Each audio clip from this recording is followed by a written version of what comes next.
It's tier list time. We are going to be making a top 10 tier list regarding the part 2 units, Legends Limited Kaioken Goku and Vegeta. Just some things to note for the tier list. Just consider all the units at an average star level, which would be 9 stars. If they're an ultra, then 10. It's a meta based tier list, so their individual value isn't the end all be all for the tier list. And in terms of critiques, because I imagine there'll be a lot of you guys that disagree with some of the placements, feel free to voice your opinion. I prefer actual comments, as I will check them, versus something like L list or W list. But that's pretty much it. Let's get into this. So here we are with the tier list. We have the top 10, which we're going to be filling out as we go through. But the first two things I want to talk about are the fan service and the honorable mentions. The fan service are just characters that pretty much people like. Shout out Vegeta Blue, you were doing very good when fighting MUI Goku.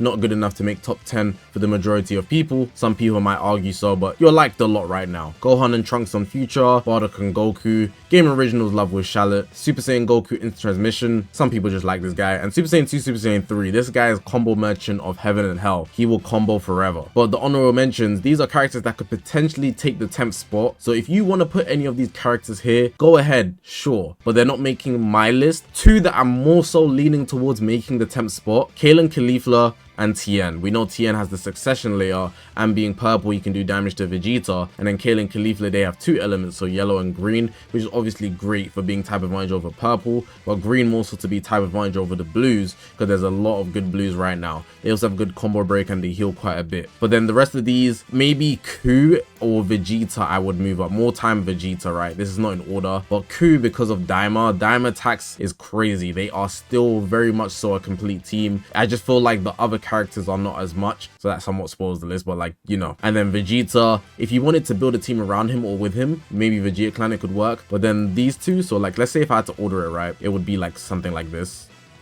or like I'd maybe move these two up. But I'm also leaning towards Kale and Caulifla and Tien, just based on efficiency. But none of these guys are making my top 10, but it's very understandable for me. I'm not even going to complain. Like I'll be like, okay, that's your 10th unit, that's cool. But yeah, that's it. Let's actually get into the tier list now.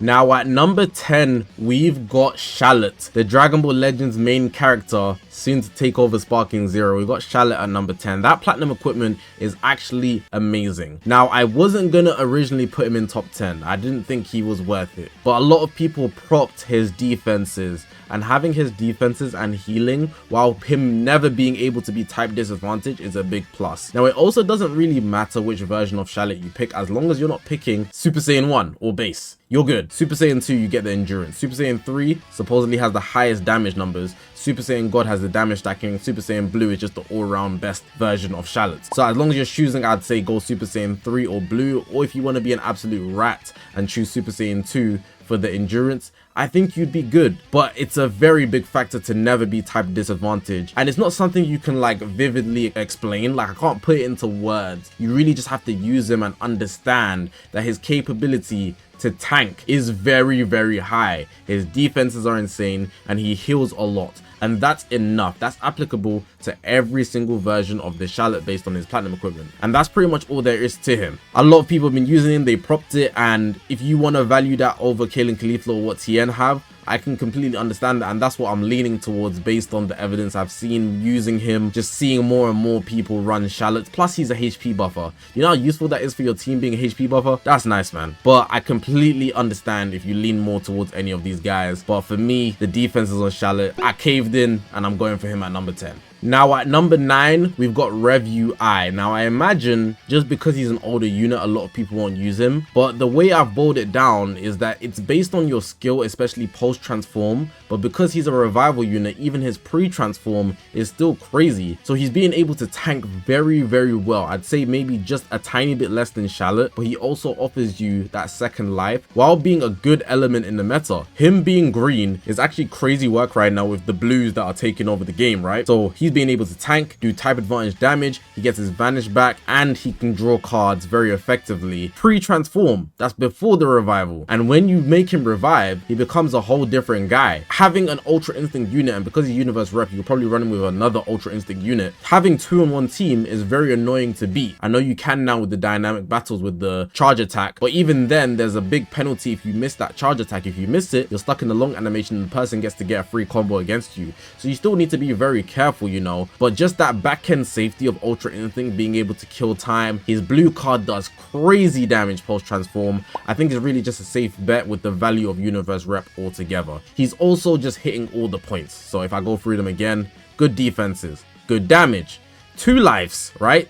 You actually have to break through, so it's not no fake endurance, you know, with no buff cancellation. It's literally a 2nd life you have to get through. Team is amazing, pretty much hitting everything that you need to be good in this meta right now, and that's why he's at my number 9. Some people want to downplay him. I guess you can, but I think it's just a popularity issue, you know. But if you run in with UI, I will take this guy every single time over Kale Caulifla. I feel like Kale Caulifla are a liability sometimes, at least right now, especially because I believe it's Caulifla being yellow. Again, it's to your liking, but Rev UI is nuts, man. He's my number 9. Now, this is one a lot of people might not like, but we've got Super Saiyan 4 Goku from Daima at number 8. Now, the reason he's at number 8 is simply because there's more teams that are as good, if not better, while him on his team, he's that. Like, he is insane. But if you take him off, he's completely bad.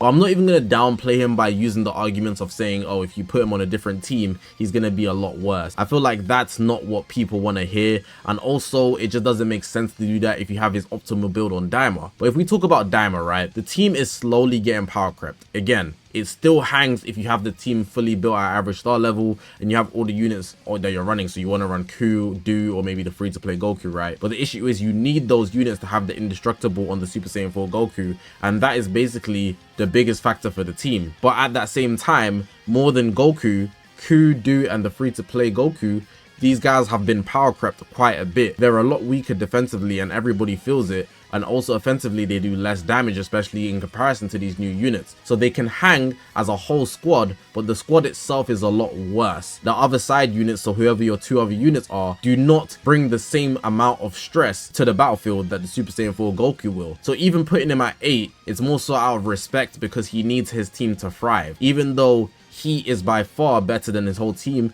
he can't be his best without his team at the same time. So I can't put him higher than 8 because his other team members have basically just left the list, but he's only being lifted up because he's the captain of Daima. Otherwise, he might not be in the list at all. Or if he didn't need the Daima condition to get his indestructible, he could still be a top 3 unit. But that isn't the case, unfortunately. So we're going to be having him at 8. Other than that, I think his element is good. You know, his kit is amazing. I don't really need to dive into it too much. Last stand, he's going to mess you up. And on Daima, of course, I spoke about already, the indestructible. He's super annoying to get around.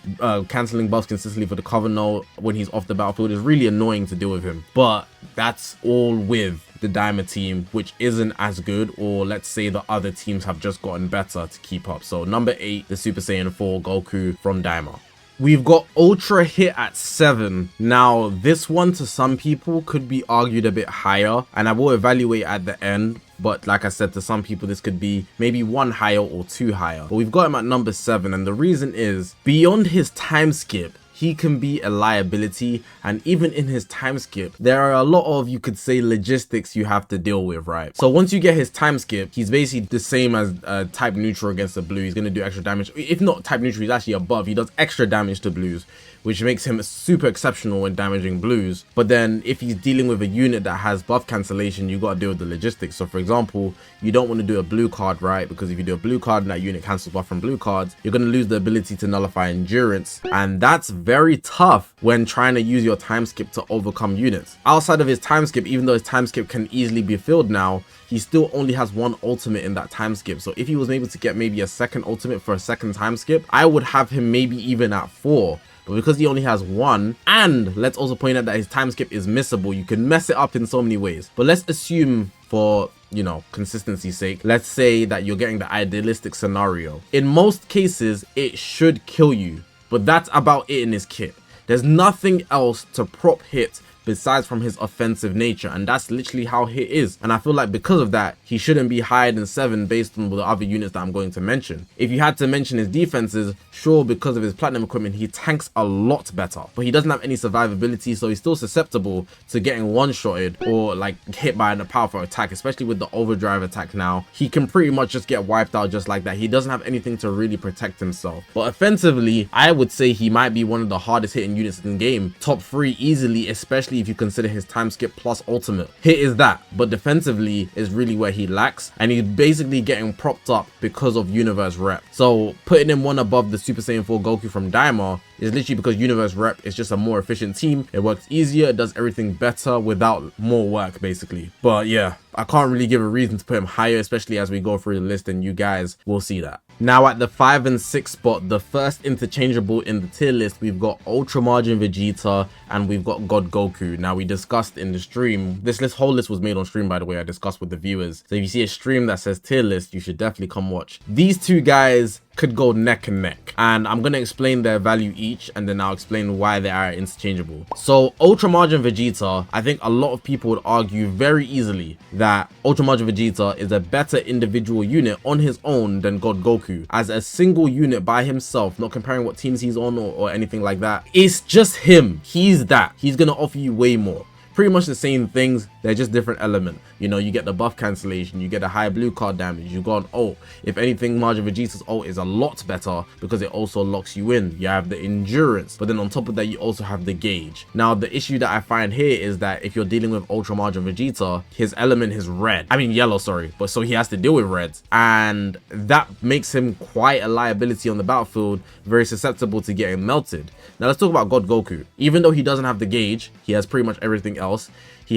They both have explosive greens. I didn't even mention that. We also got to take the AoE block, even though it's not major. He has pretty much the same things when it comes to buff cancellation, but the issue with him is really that he's being attributed to his teams versus being that guy that's really going to be the threat on the battlefield. So God Goku is crazy, don't get twisted, but you know when Ultra Margin Vegeta is on the battlefield, that ult is going to have you scared. But then God Goku, you prop him up from his element. So dealing with MUI Goku, Super Saiyan 4 Goku, you really want that green for protection. In the same way I propped up the other green elements, so Rev UI, and I spoke about Kale's side of Kale and Khalifa, God Goku being green, it's really, really valuable. So do you want to take the safety of the element while having pretty much the same survivability factors and maybe just a bit more offense, or the safety of a lock-in ult gauge? The yellow isn't as safe, I would argue, but like there's reds that will take him out versus there not being purples. Individual value on offensive nature, or all around a more safe unit that's not as good offensively. Personally, I wanted to have God Goku above Ultra Margin Vegeta, but I feel like if you had Ultra Margin Vegeta above God Goku, I can completely understand why, which is why I'm leaving these guys at 5 and 6. I think for those reasons as well, being over hits, they both have the offensive and defenses. Hit doesn't have the defenses. Does tank, but no survivability is what I'm really talking about. So yeah, let me know what you guys think about that. This one was a bit controversial, but leaving them interchangeable, it doesn't really matter which way you want to take it, I think is the best solution for this one. We are now at number 4, and I didn't want to put Vegeta at 4, but conclusively he ended up here. Now Vegeta, he's able to break a combo, being element green. I spoke about green being basically the safest element right now. Main thing, him having that second life revival, right? He's super good. He's super good all around, but I think his biggest downside is the fact that his damage isn't as good as the guys above him. I want to say that him on his team, his best team, Saiyan Saga by default, and on Powerful Opponent, a blast based version of that with Ultra Cell also having survivability, just gives him that slight edge over this Vegeta. So I couldn't really justify on a strong level why Vegeta would go above, but I think a lot of people would say that just off of experience. I feel like he's a safer option for teams, but then it depends on what team you're running, and then is that team better than the other options? A lot of people agree to disagree and see things in different ways, but after long processing, I was really siding with Vegeta for teams. He's not even the main guy on his team, and what he offers, another guy on his team offers that, if not two, depending on what units you're using. So I think 4 is a safe position for him. He could easily go 1 up, but I didn't want to have a 3-way interchangeable. As you can see, there's a 2-3. I didn't want to have a 3-way interchangeable. That would be very like, pick a side. You can't pick a side. So we're going to leave him at 4, but I don't feel happy about it. You can hear it in my voice. I'm not happy about having him at 4, but I have to have him there. I really want to move him up. I'll maybe think about it at the end, but for now, let's leave him at 4. Now here comes the interchangeable at 2 and 3. We've got Ultra Perfect Cell and the new Kaioken Goku.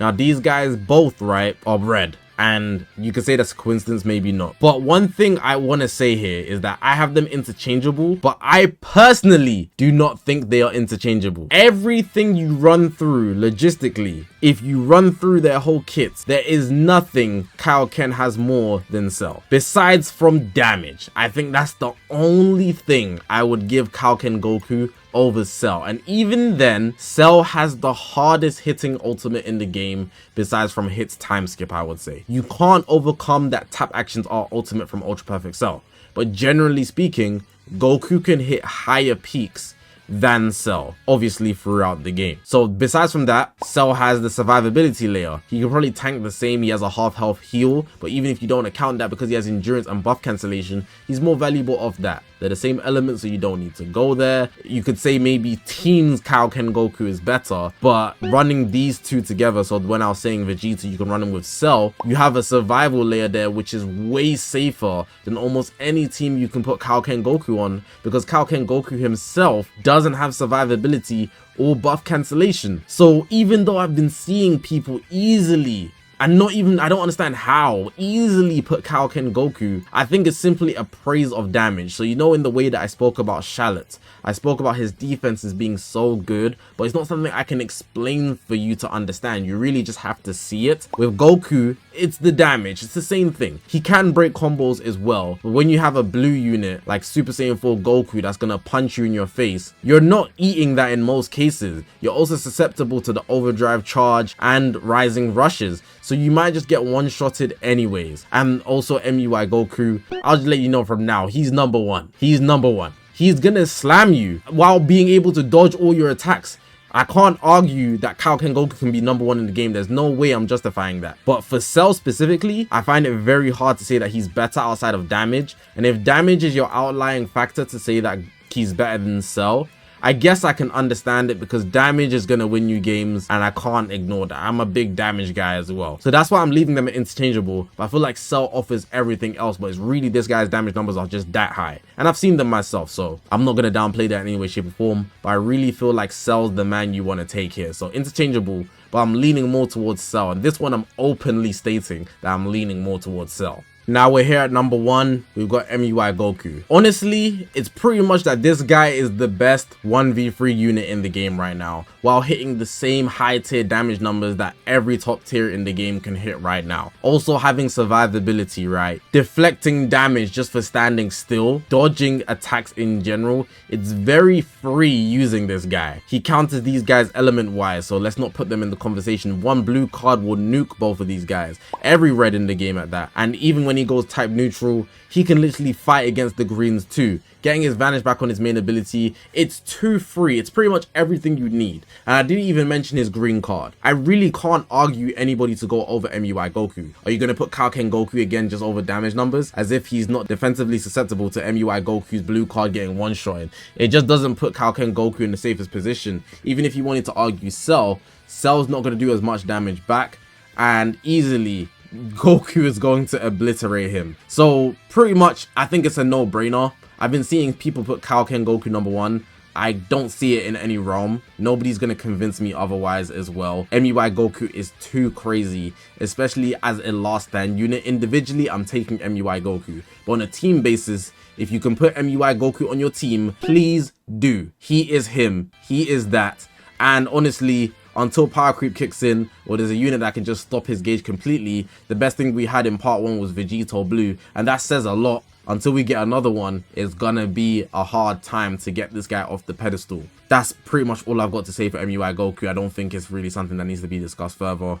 But let's get into evaluating. I'm gonna take some time to think about everything in this list. Alright, so I sat here for a while, and I'm just gonna leave it the way it is. The only thing that I think I would easily move is if somebody wanted to open the conversation up for Kale and Caulifla being at number 10. I think Kalen Khalifa is safer option than Tien. If you wanted to have Tien in there, sure, again, but I'm not partaking in that. I would only move this one unit. And besides from that, everything else isn't budging. I still have Cell over Kaioken Goku, but for fan service, I'm gonna make it interchangeable, even though I do not believe that. I just think Cell's a safer option. It's just a lot of people don't have him. If Cell reruns right now, I think the meta would change. Please rerun so this can be proven. And then with Vegeta, I think he's really just a good partner for Cell. So he doesn't actually get the benefit of the doubt of being up there with these guys, but it's more so what he attributes to his team. So you could say that Vegeta, his performance on the team gets overshadowed by Cell being the star, but Vegeta is still that on the team. He's a very good, effective team player, if not one of the best team players in the game, which is why he's making a top 5 standard, but I can't justify having him top 3. I just can't. And then Kaioken Goku, again, I know I just spoke about his damage, but I know he can break combos as well, but he's just not as good overall, especially when MUI Goku and Forku can just punch him in his face. Pretty much. But yeah, that's the tier list. Let me know what you guys think. I'm gonna leave it like that. Well, I do like this tier list, but I just imagine there's going to be people that complain about some of the placements, but that's okay. It's about giving your opinion, critiquing, etc. So I just hope that this was entertaining, but hopefully you guys did enjoy this video. If you haven't already, make sure to press the subscribe button. We're on this grind to 200,000 subscribers. I appreciate you guys for watching, man. My name is Zakashi, guys, and I will see you guys in the next one, man.